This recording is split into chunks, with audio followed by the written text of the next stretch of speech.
ভালো লাগা থেকে না, শিক্ষক বাছাই করতে হয় জ্ঞানের গভীরতা দেখে। যে শিক্ষকের অতীতে অনেক বেশি সাফল্য আছে কিংবা অভিজ্ঞতার ঝুঁকিটা অনেক বেশি, সেই শিক্ষককে বাছাই করা উচিত। অনেক শিক্ষার্থী আছে যারা শিক্ষককে পছন্দ করে, শিক্ষকের চেহারা কত সুন্দর, কথাগুলো কত সুন্দর করে বলতে পারে, কিংবা তার অন্যান্য অ্যাক্টিভিটিস গুলো কেমন আছে, জ্ঞানের গভীরতা বাঁচার কোনো প্রয়োজন বোধ করে না।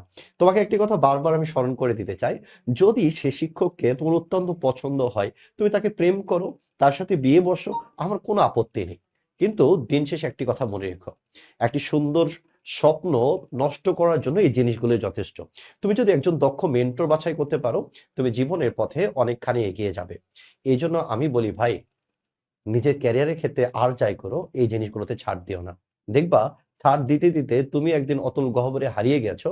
তোমার সেই প্রিয় ভাইয়াটা যে বারবার তোমাকে নক দিত, স্মরণ করত, তুমি যদি সফল না হও, সেই ভাইয়াটাও তোমার খবর নিবে না। তাই নিজের আখের গোছানোতে ব্যস্ত হও। অন্য কি ভাবলো, কি করলো, সেগুলোর দিকে দৃষ্টিপাত না দিয়ে নিজে কি করতেছো সেটার দিকে দৃষ্টিপাত দাও। হ্যাঁ, আমার চেয়ে কেউ যদি তোমাকে এক বিন্দু বেশি পড়ায়, তুমি তার কাছে যাও।